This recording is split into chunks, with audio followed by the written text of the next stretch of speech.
Hi Not Board Gamers and welcome back to Not Board Gaming. I'm your host, I'm Mark. Now today's episode we're going to be looking at Dungeon Degenerates, Hand of Doom, and also with its Mean Streets expansion as well. Now this is produced by Goblinko with the artwork by Sean Aaberg, and the artwork, you're either going to love this or you're going to hate it. Personally, I'm in the love this artwork camp. I think this artwork is absolutely fantastic, but I do know it's divisive. Now, for the astute amongst you, you may remember that I actually did an unboxing video of this a few weeks ago, so if you want to click the link above, you'll find out all the great content that you get inside Dungeon Degenerates. Now, this was a Kickstarter game, and I think it's been on Kickstarter 3 times now, so I went in on the 3rd iteration of the Kickstarter, and it arrived a few weeks ago, just after the beginning of the year. So, of course, I did the unboxing video, and I played quite a few times now. So, this game is, it's a different game. It's a static map game, providing an RPG-type adventure, as you as a solo player will take 2 or more adventurers and move around this map and have these stories unfold for you, where you will battle bad guys, and maybe you'll come across the odd sex dwarf, or maybe even a cock goblin.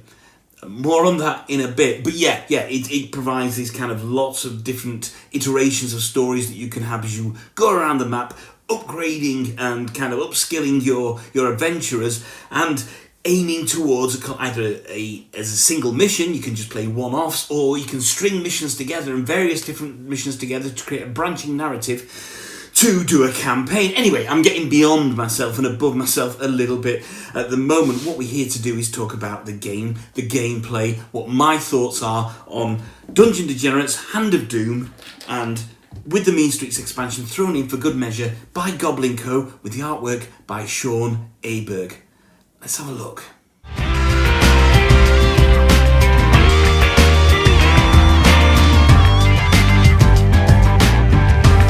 So, you've got your brand shiny new game of Dungeon Degenerates, and as you can see from what's laid out on the table here, and also checking the video out that's playing in the corner as well, you can see that there is a wonderful wealth of colour here. Now, first thing to say about the game is, the artwork, we'll talk about that in a wee while, whether you like it or not.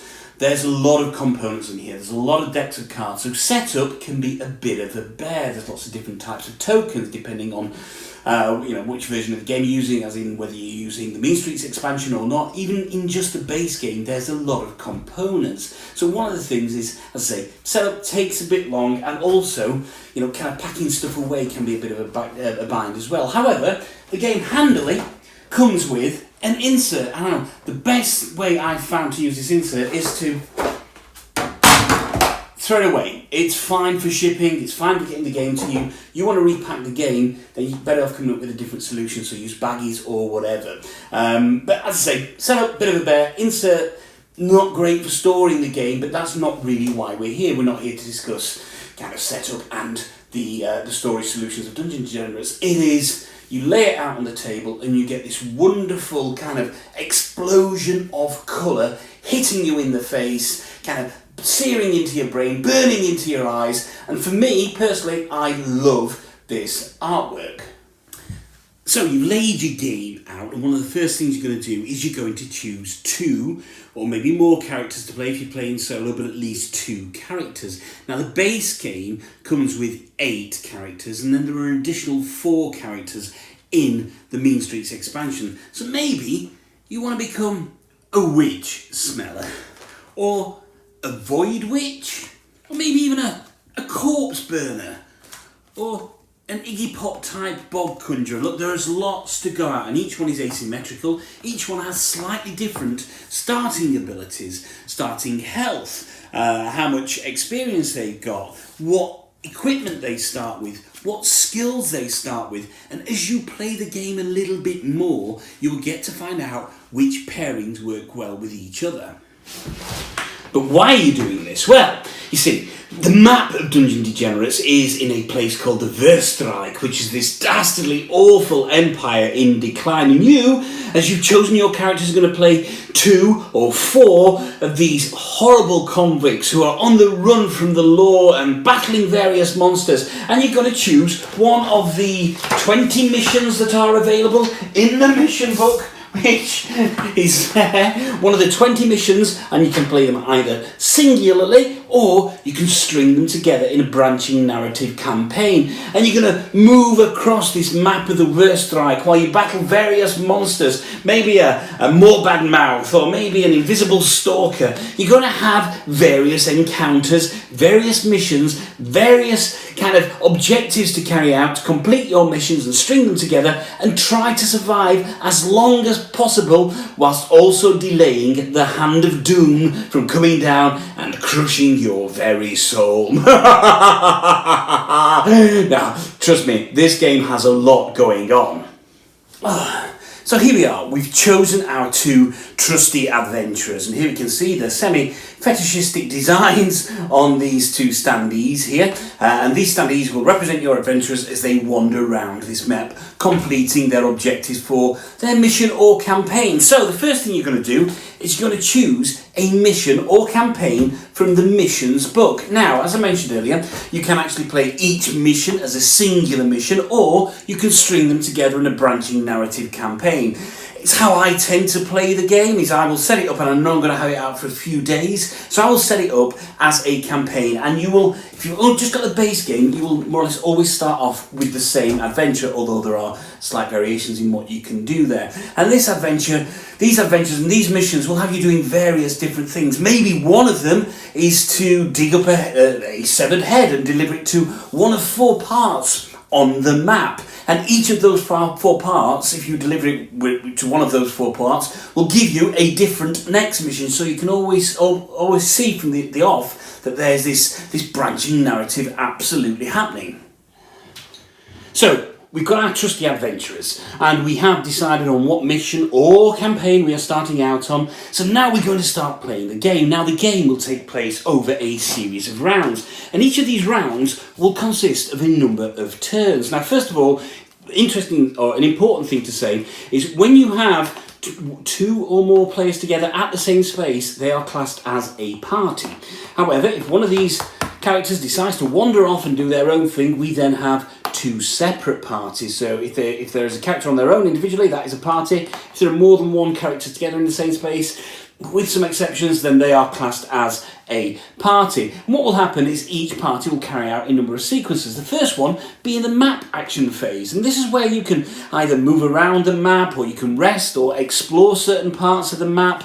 Then we get on to the danger phase, and in the danger phase, what happens here is we're going to draw a danger card, and what this will do is this will then start to increase the danger levels on each of these towns. So you see where this is orange, that's a 5. That will, if I pulled out the danger phase a card for Witch Hill, that would move it up to a 6. And then as things progress and you get more 6s on the board and you go over 6, and the Hand of Doom is going to come out. However, that we'll talk about that later. And the danger phase is where you will pull out the card and see which area is going to get increased. Then we have the encounter phase. So if a certain condition is met on the danger card and you're in a space which meets that condition, then you are going to start drawing bad guys and monsters. Now, fortunately, the map is colour-coded. So in blue, we have the lowlands. In green, we have the wetlands. In red, we have the badlands. And over here, we have the highlands as well. And what will happen is, if I draw an encounter phase out here and it told me there was monsters, I would pull out some lowlands monsters to fight. But before we get on to how we fight monsters, let's have a look at the different actions that are available in the map action phase. So in the map action phase, the first thing you're going to do is decide what stance you're in. And there's effectively 2 stances. You can either have a bold or a cautious stance. Now, as a party, as together, you both have to choose the same stance. However, if one of you chooses a different stance, so if one character decides to be bold and one character decides to be cautious, then you're going to split up into 2 separate parties. And depending on which stance you have, there are a number of actions that you can take in the map action phase. The first one is foot travel. So for this particular example, in the cautious stance, if the party's in cautious stance, we can take a foot travel stage. foot travel action, and what that means is you see these little roads here which have a purple outline. They are roads, and what you can do is move one kind of halfway along that road before you meet the end point in the cautious stage. Okay, so that kind of reduces the amount you can travel. The other action you can take is, if you're in the bold stance, is you can travel all the way to the end of that road there. So where there is a purple outline to it, and that's very important because anything without a purple outline is a path, and you can only do cautious stance on paths unless you've explored that area. However, if you were to take a bold stance and you did a kind of forced march along this particular path, then you're going to have to complete a constitution roll. What a constitution roll is, you see the con figures here, which are there and there. You have to take a roll for each particular character that you've got, and to see whether you can get equal to or less than that number. So for this particular, the Bloodsport Brawler, there we go. I got 8, so that's fine. They've done that forced march. Okay. For this one here, I've got 6. But if that was a 7 or above, what would happen is I would have to take a token for fatigued, which I would put on there. And that means I could not force march again until I'd taken a rest action. So what other actions are available before we get into rest action? We've got lake and port travel. So certain areas on the board here, which are defined by a little anchor, you can go into there and you can use a travel to move to another port, anchor, another space that has the anchor one, to kind of travel along the river and waterways. So that's the lake and port travel. Same with river and port travel. These are all bold actions. There's also a rest action, which you have to be incautious for, and I'll come on to how rest actions work in a little bit, and then void travel. So if there was a particular void marker in a space here, I could travel that and go to something called the maze, which you set up, you can set it up off map if you want, and then when you're at the maze, you would then draw another card and that would tell you where you want to go. So those are the various map actions that you can take. Now, if we're taking a rest action, so we've gone incautious and we're taking a rest action, what do rest actions allow you to do? Well, obviously, they allow you to rest and potentially recover. The very first thing that you're going to do in a rest action, though, is take a morale test. So again, you're going to roll your dice, and there we go, and see if you get equal to or less than that morale score there. If you do, and you've got some wounds, you can recover the entirety of that morale score in your wounds. So if I had 6 wounds, I'd rolled that. That's 4. Less than 6, that means I could recover all my wounds. However, if I'd got 6 wounds and I rolled an 8, so above the 6, I could only recover half the number there. So I would recover 3. There we go, and that's how that works there. And of course, on a rest action as well, what that allows you to do is get rid of any of these tokens that you've gathered as well. Also, and again, if you're taking a rest action, so you can recover, if you then move into a bold stance, what you can do there is do an explore action. So again, to do an explore action, you're going to have to pass a perception test. And you can see a theme forming here in the fact that, you have to roll the dice that equal to or less than those numbers. And here, I've rolled a perception test, and you're allowed to explore 1 character per party per turn. And I've rolled a 9, so I would not be able to explore. If I had rolled a 6 or less, then I would be able to explore that area. I could put an explore token on there. And you can also explore paths, which will then allow you to travel the full length of the path. You can improve. So if you're in the right area and you have enough XP points, you can spend XP points to kind of improve your character's basic stats, or maybe even from this particular deck choose some new skills that you can take on and add to your character. You can invest as well in a rest action. So if I was in a town space and I had enough gold, I could then invest 20 gold in the town there. What that would do is that would reduce the bounty level, and we'll talk about bounty level in a bit. And you can also trade as well. Now, one of the key ways of upgrading your character is to get some of these loot cards. You get them from either defeating bad guys or from trading. So if you're in a town, you can draw out loot cards equal to the number of the bounty level, and then you can purchase those for the gold cost that's there. So those are the basic actions. You have your kind of map actions, which are your foot travel, forced march, your kind of moving actions if you like, and then you have your rest actions. Once the party's done that, we then move on to the danger phase. And in the danger phase is where things start to ramp up a little bit. So if we take where we are right now, so my intrepid explorers are at the graveyard, and that's got a danger level of 4. And you can see that's one of the orange symbols there. What you do at the danger phase, so you've done your map actions or your rest actions, is you draw out a danger card. And for here, you can see on this danger card, it says at the top, Burning Lakes. And what that means is at Burning Lakes, we have a look up here, and what we're going to do at Burning Lakes, have a look at the danger level. And at the moment, the Burning Lakes danger level is, when I can find it, Burning Lakes danger level is 4. So I'm going to take one of these little orange tokens that's got the next number up, which has got number 5, and I'm going to put that on the Burning Lakes. And you can see then that the danger level starts increasing on each of your areas almost every time you draw one of these danger cards out.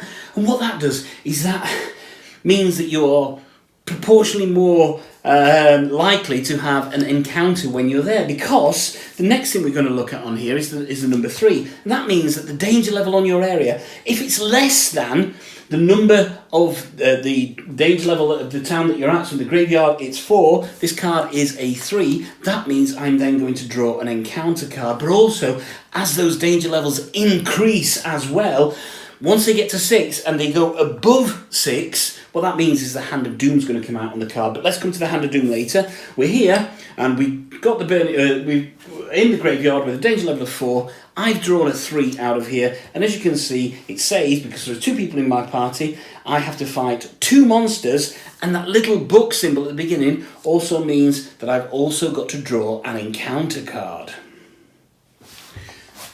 So, we've drawn our danger card. We know that our danger level in the town is higher than the number on the danger card. That means that we're going to have some monsters to fight. There's also an encounter now. Not every danger card has an encounter card, so you don't always draw one. And the first thing you do is draw the encounter. And what will happen is that there are 2 types of encounter.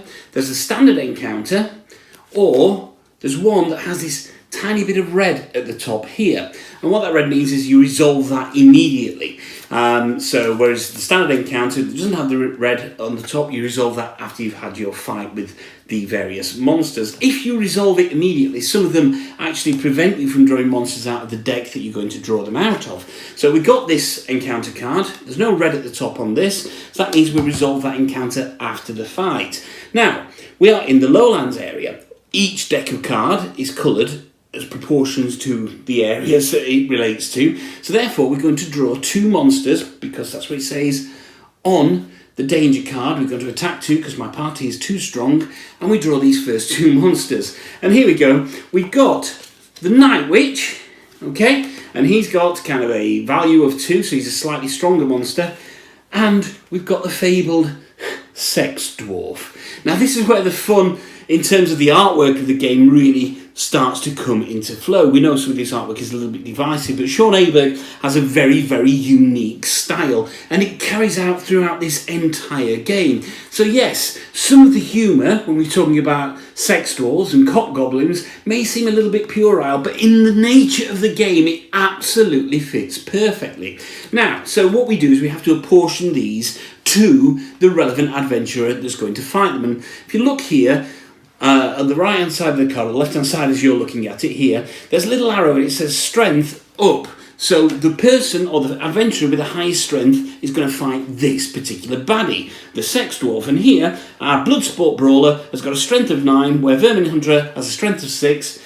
So we're going to lay that there on top of the Bloodsport Brawler's card. And then we look at the Night Witch, and they have a morale down arrow, and that means that they are going to move down. However, there are sometimes on some cards kind of abilities they have that you have to put into play before the actual battle commences.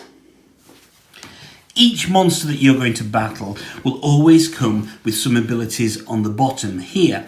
However, some of them come with arrival abilities which are listed on the top. Not all monsters do. For example, this Pumpkinhead doesn't have an arrival ability.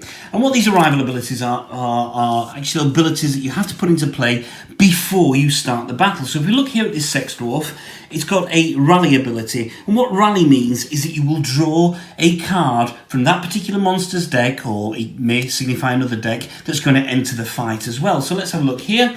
So we've got a rally ability on the Sex Dwarf, and therefore we're also bringing to the fight a Vermis Guard. He's got no arrival ability there. They've got an arrow there on Constitution, and that means that the character with the highest Constitution is going to fight this.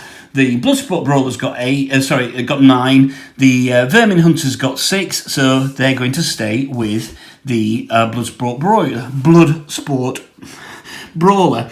And here we've got Curse, and what Curse is this monster's target must take a mag test, or a magic test. If you fail this test, lose 1 luck. So let's have a look at the Vermin Hunter here, and we can see that his magic is 7. So if I roll here, and he's come out with a 9, that means that my counter, which started with luck of 3, then goes down to 2. And what luck is effectively a reroll mechanism in the game. So that's the arrival abilities sorted there. We brought another player here, and we've lost 1 luck for my Vermin Hunter there. Then we have these actual kind of standard abilities on the bottom of each card.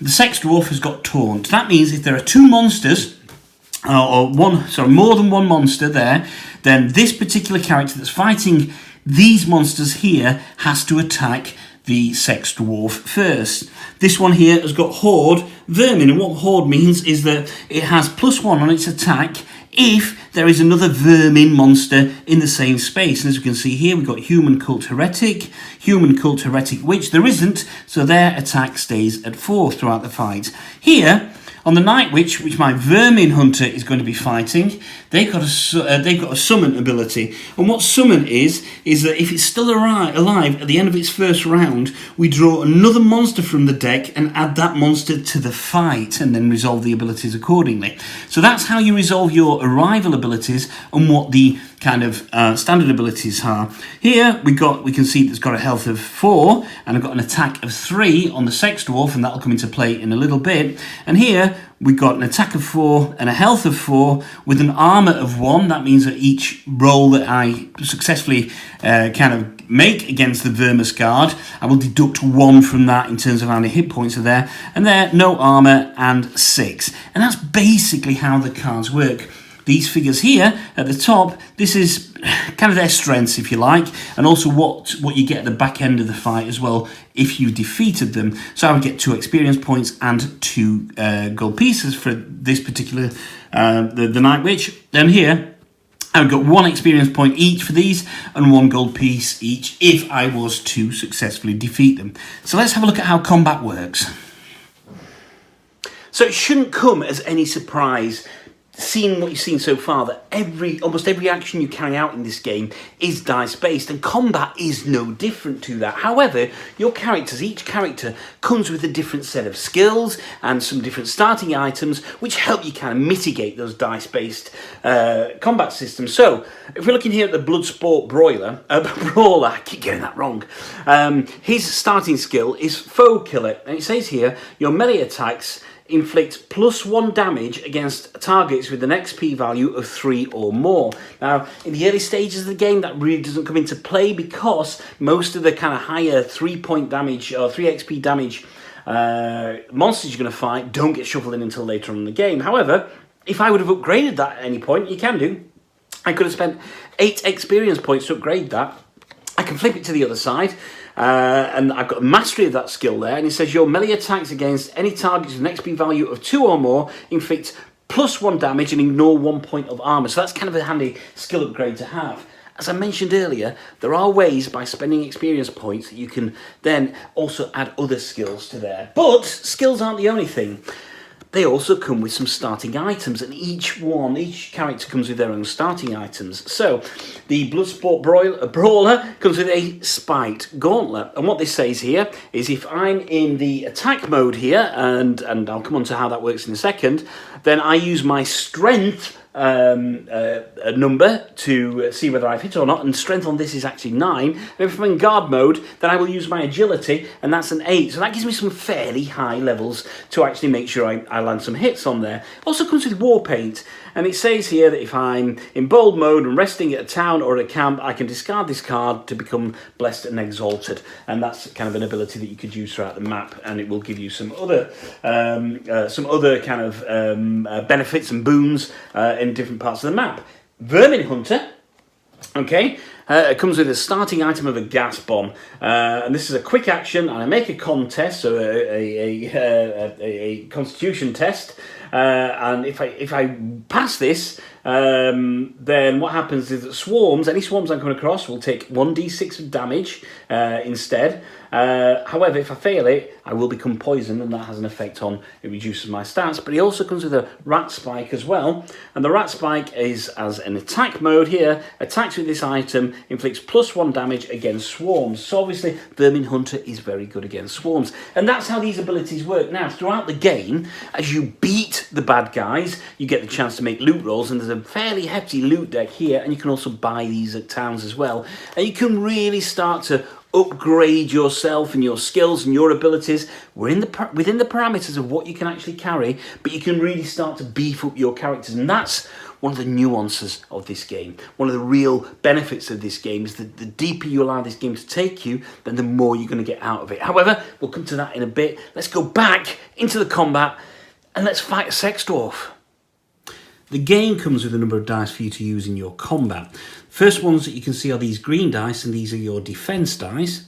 Then we have the orange dice, which are your attack dice, and then we have 2 power dice. However, when you first start out, unless you've got an upgraded ability, you will only have 1 power dice. Now, what you're going to do in combat is you're going to choose a stance. Pretty much like you do when you're moving around, when you have bold and cautious. In combat, you're either going to use assault or guard. When you use guard stance, what that does is that gives you the ability to use this power dice with your defense actions to try and beef up your defense there. If you're in attack mode, then what happens is you will switch the power dice to your attack dice, and again you can use that there. So here we go. I'm going to be fighting 2 monsters. I've got the Sex Dwarf and the Vermis Guard. Okay, we know this has got taunt ability, so I have to attack this first. So what I'm going to do, because I'm attacking 2, I'm going to go into guard mode. That means that my power die is going to go with my defense dice here. And what I do is I roll all these dice together. Okay, and here we go. So my defense die are 8, and what you do is you measure that against your agility, and I have an agility of 8. That means I will stop the highest numbered die of damage coming from all the monsters attacking me. Now, I've rolled a power die. This also landed, and obviously my highest number defense number is 5. I've also rolled a power die as well, and what that means is that I could actually use that as the highest numbered die instead. So if that was a 6 and that was a 4, I would obviously use that 6 then to stop these attacks coming at me. So if we look here, the Vermis Guard's got an attack of 4, therefore I block that, and the Sex Dwarf has got an attack of 3, and I block that. So I successfully blocked the damage there. But now I have attack die as well, and what's happening here is I'm now going to attack 1 creature.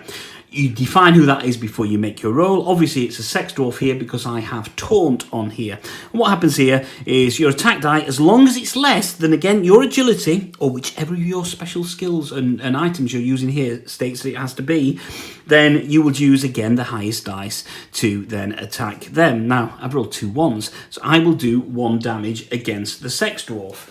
So, I just grab a damage token. That means that I've now carried out 1 damage on here. He's still got 3 health left. I haven't done any damage on my Vermis Guard. What will happen then is it will then pass over to the other character. They will carry out a similar test, and they may well change whether they're doing attack or guard depending on their abilities. Now, if, for example, I had rolled a I was in guard stance and I'd overrolled on my defense abilities. All I could do is use 1 die to block damage from one of my attackers.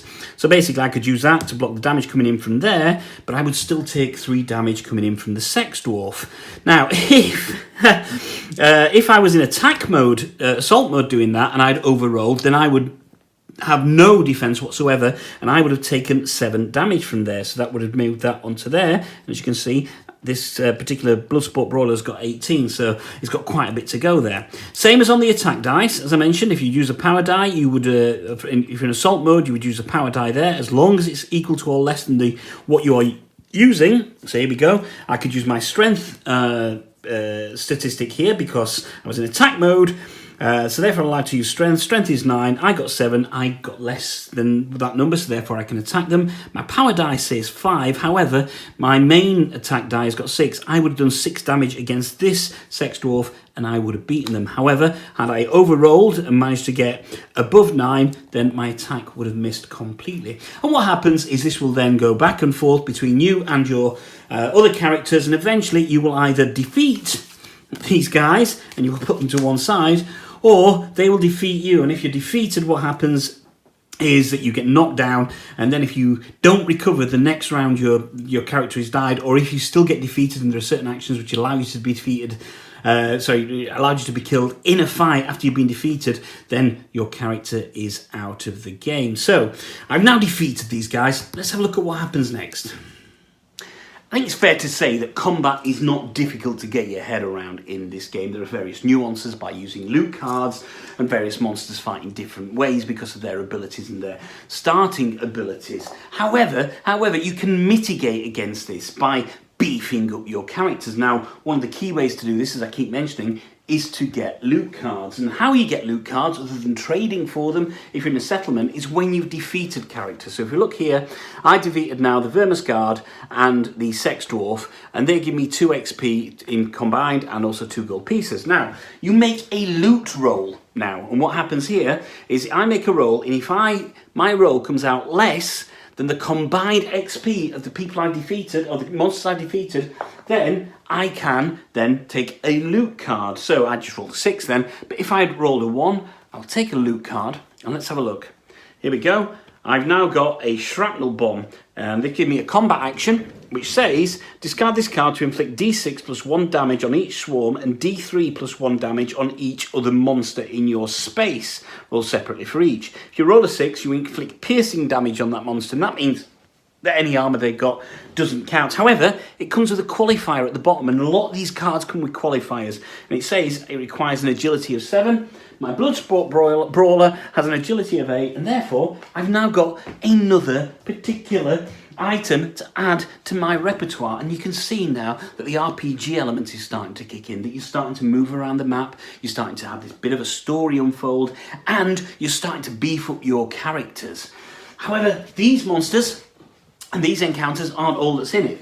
Obviously, there are epic monsters as well, so occasionally the game will draw you onto an epic monster. And as you can see on this particular epic monster, he's got an XP value of 4. He comes with a rally of yellow, so you will automatically pull out a yellow monster from the standard deck to fight with you there. He will command bandits, and what command does is, let me tell you, in the plethora of rules that you get, is command all of the monsters in the same space with lower value XP, and at least one class matching this monster have +1 attack. So that gives almost every other monster in the space with a similar, either a human or a bandit banding, also a +1 of their attack. And here he's also got a summon as well. So he will also summon at the end of his round another monster from this deck. And there are, again, a lot of epic monsters that you can get. And when you defeat epic monsters, you get epic loot. So there's a real kind of bonus in defeating these monsters, but they're higher powered,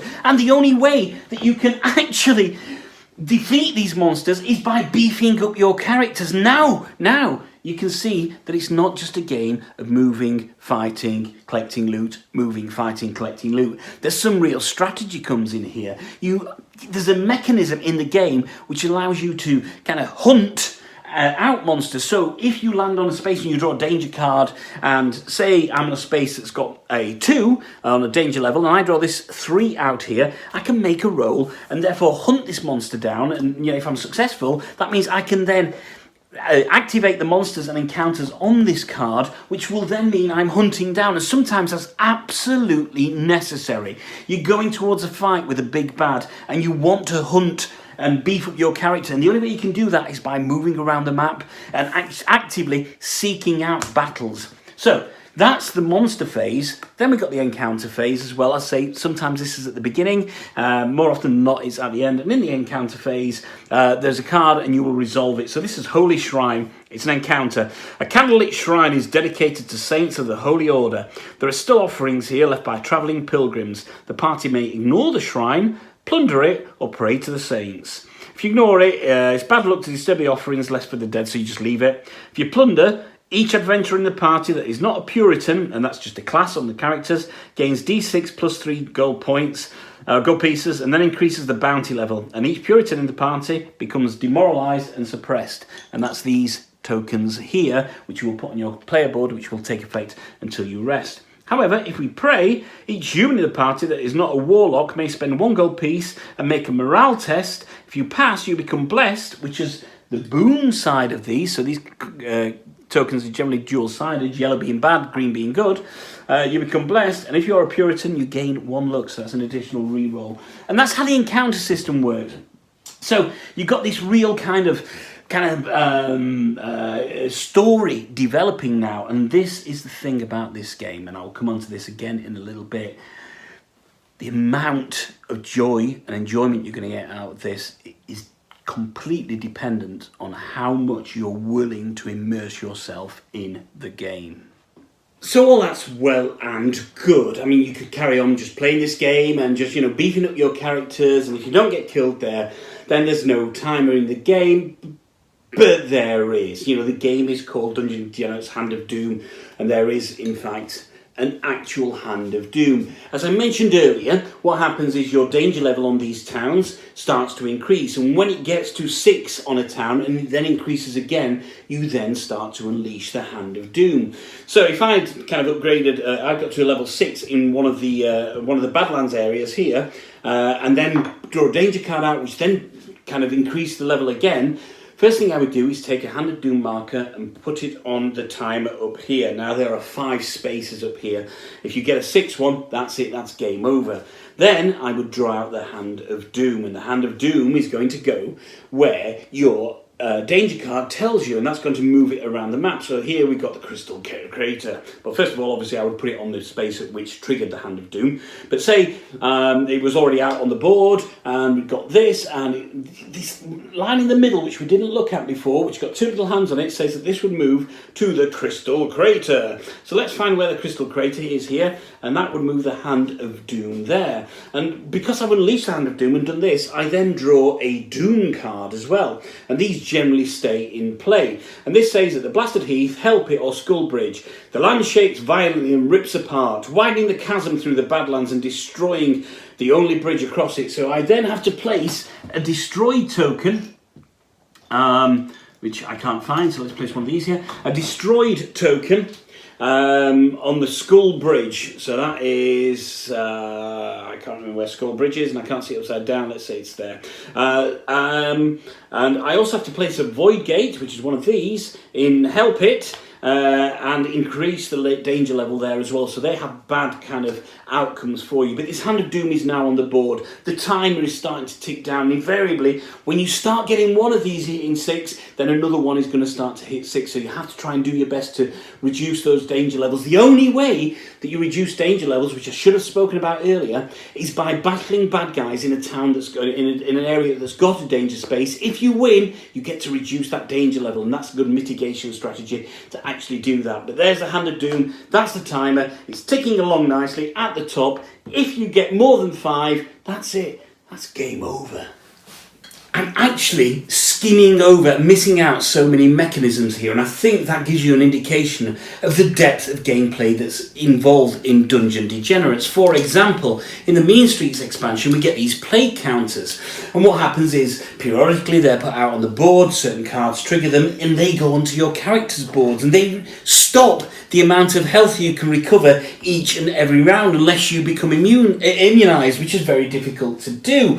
There's how sometimes the epic monster monsters come out onto the board and they start to kind of maybe follow you around or try to defeat you doing your objectives. There's certain weaknesses cards that you can get as well. There are triumph cards. Look, there's a load going on in this game, and despite how it looks and these kind of the colours that you get there, it's one of the most deepest and immersive experiences that I think I've had. Initially, I started playing the game in kind of a run and gun scenario, and I was enjoying it, but I wasn't getting the full benefit from it. However, once I allowed myself to kind of be immersed in that story, to think about, I'm not just going from A to B, but I want to stop, I want to hunt monsters, I want to beef up my characters. I start creating stories in your own mind. You start to have this absolutely wonderful time with it. But for a game that's so steeped in design, there's just a couple of design decisions that just kind of leave you wanting a little bit. So, despite the fact that obviously this game provides so much wealth of adventure and enjoyment, an RPG type game without a games master per se, the wonderful decks of monsters and the various tokens, etc., there's just a couple of things that start to kind of irk after a while. First of all, let's talk about the monsters themselves and all these abilities. Now, there are a plethora of abilities on the monsters. Now, at the back of the rule book, there is a reference sheet, and that gives you the kind of arrival abilities and the standard abilities. And the arrival abilities are also on one of these player aids as well. But unfortunately, not the standard abilities, which is the ones that most monsters have. And if you get the Mean Streets expansion, it adds more monsters into there, which comes with its own reference sheet. So you've got these kind of rule books and these reference sheets that you're constantly referring to, because not all the abilities and the rival abilities are intuitive. And of course, you're kind of working out the nuances of the game as well. So there are a couple of reference sheets there, and I've got the Mean Streets reference sheet as well, and I've also got the Mean Streets book with that there. I've got the rule book with that there, and the mission book as well. And suddenly you've got kind of 5 bits of paper that you're constantly having to refer to as you're guiding yourself through the game. Now, the more that you play it, of course, the more of this will become intuitive. But there are still things that you will have to do. You will have to refer to the rules every now and again, or maybe back to the mission book as well, just to find out what you're doing. May not seem like a bind, but it links in to another design decision, which is these little pieces on your board which define exactly what your XP is, what your goal points are, what your luck is, what your actual health is, and what your starting health is, because these are just little bits of cardboard that you put on there. Now, many times I've done this. I've got reference books out and I've done this, and before you know it, you don't know where things are. Unfortunately, maybe magnets, maybe a dual-sided board would have really helped with that. And for a game that's so steeped in design, it's just a bit of a flaw. You have these shiny, skittery pieces that go on these sheets, and they move around all over the place because you're constantly referencing these books. Another thing, these tokens, which give you various bad things that happen to you that you pick up throughout various fights. So maybe I become weakened, so therefore my strength is reduced by 1. Or maybe I become suppressed, so my magic is reduced by 1. Or demoralised, so that my morale is reduced by 1. Or poisoned, because my constitution is reduced by 1. Now, if I put all those together, you can see an obvious problem here. They all look absolutely identical. And unless you're in the business of sorting out all your tokens into little piles, this becomes a real bane for me, because I may get fatigued. I'm constantly looking and kind of squirreling out from here where my fatigue token is. There we go, I found one. And they are dual-sided as well. So on the back of the weakened, you've got invigorated. Or in back of the demoralised, you've got blessed. And again, you're constantly scrabbling around. So maybe slightly different colours, maybe a slightly different shape, or a different way of kind of doing this on your board would have helped. And that's what I say. For a game that is so steeped in design, where Sean Aaberg's art is just wonderful. This guy has got a real style that absolutely pervades through this. The whole game has a style that pervades through it. There's just a few of these little design decisions that just kind of take away from making it a totally complete experience.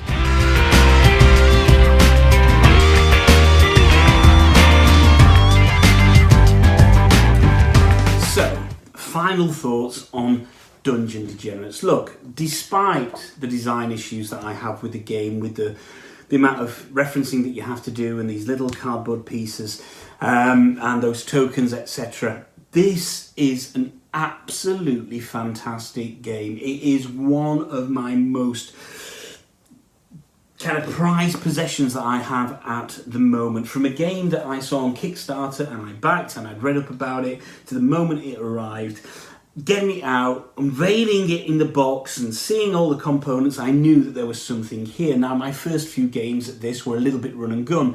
I was crazily going from one destination to another, not really allowing myself the full experience. However, once I got the rules down and I got the mechanics down, I then started to actually play the game rather than experience the game, and this becomes something completely different. As you're living in this world and you're creating these stories, you're hunting out the bad guys, you're trying to beef up your characters. There's a real narrative here that you start to really embrace. You know, your reprobates, your Bloodsport Brawler, or your Vermin Hunter, or your Fugitive Fop. You start to really take a personal interest in these characters. You want to see how they progress and how they move out throughout the campaign. And the campaign is maybe 3 or maybe 4, 5, 6 missions long, depending on which branch you take. And it's very easy to play this game so many times and never play exactly the same game twice, because that branching narrative just allows you so many options. This is exactly the reason that Kickstarter exists. This is a game from a relatively new company who've done something massively different. They've taken this wonderful artwork of Sean Aaberg and Goblinko. What they've done is they've created this wonderfully immersive, deep, nuanced game that just kind of stands head and shoulders above many huge releases. This is just an absolutely fantastic experience. If you can put aside, you know, some of the design queries, and maybe they will be addressed in future, who knows, and if you can, if you don't like the artwork, then learn to like the artwork, because if you're not buying this game because you're missing out, because you don't like the artwork, then you're missing out on a huge experience. Look, at the moment I've just got the base game and I've got the Mean Streets expansion. I know that I am going to go back and I'm going to buy the other expansions. You can get various more characters for this, and you can get various other things for it. This is a game that I want to grow and grow in my collection. Going from something, when I first started playing it, I thought, that's pretty good. It's moved into an absolutely fantastic game. I have a blast of a time playing this game. So for me, I cannot recommend this game highly enough. As a solo player, there's just the amount of adventure that you can have in this game, never to be repeated exactly the same way, is just absolutely fantastic. Look, it's a stone cold recommendation from Not Board Gaming. Go out and get yourselves a copy of Dungeon Degenerates. And that's it, guys. Thank you once again for joining me at Not Board Gaming. I'm Mark, I'm your host, and that's been my in-depth review of the solo game of Dungeon Degenerates, Hand of Doom, with the Mean Streets expansion, although I barely touched on that, with the play tokens, by Goblinko, with the artwork by Sean Aaberg. Look, as you can tell, I'm in love with this game. It's a pleasure to actually play this game. The setup is a bear, there's some design decisions that aren't exactly fantastic, but overall the experience is absolutely first rate. This is the reason that Kickstarter is there, is to get products like this out onto the table. So, thank you once again for joining me. All that remains to say is, please don't forget to like and subscribe to the channel. We've got more great content coming. I've got reviews coming up of Chronicles of Crime. I've got the Scythe modular board coming up. I've also got Gears of War as one of my Cult of the Old reviews coming up as well in the next few weeks. I'm going to be going to Gen Con later this year, so watch out for more great content there. So like and subscribe. Don't forget, you can subscribe to the channel by clicking that button. Watch some of our other videos, and don't forget, if you've got nobody else to play with, there's nothing wrong with playing with yourselves.